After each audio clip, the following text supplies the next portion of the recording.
ஐயா, பொதுவா ஞானிகள், மகான்கள் வந்து சீடர்கள் அப்படின்னு சொல்லுவாங்க. டிவோட்டீஸ்ன்னு சொல்லுவாங்க. ஏன் நம்ம சாமி வந்து எல்லாரையும் நண்பர்கள் அப்படின்னு சொல்றாரு? ஏன் ஃப்ரெண்ட்ஸ்ன்னு சொல்றாரு?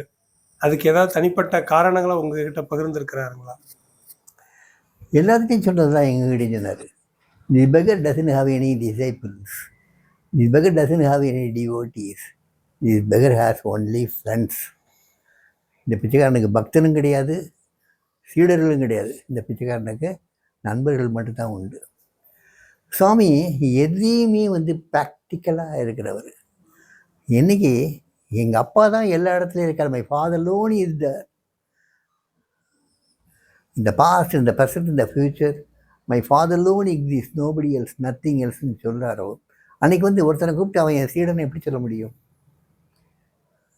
அவன் என் டிவோட்டின்னு எப்படி சொல்ல முடியும்? சொல்ல முடியாதுல்ல. என்ன சொரூபம் மாறி இருக்கலாம், ஆனால் உள்ள இருக்க ஆத்மா எல்லா இடத்துலையும் ஒன்று போல தானே இருக்குது.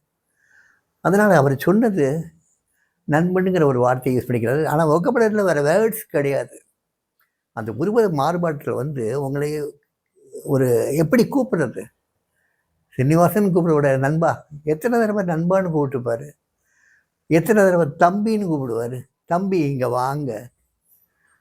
ஆனால் ஒரு நாள் என் பக்தனே வா, என் சிஷியனே வா, இந்த மாதிரிலாம் அவர் சொல்கிறதுக்கு பிடிக்கவும் பிடிக்காது. அவர் யாரையும் சிஷியனை ஏற்றுக்கிட்டதும் கிடையாது. அவருக்கு தெரிஞ்சதெல்லாம் அன்பு, சமத்துவம், எல்லா இடத்துலையும் அவருடைய ஈஸ்வரனை, அவருடைய பகவானை பார்க்கறது, பகவானாகவே இருக்கிறது.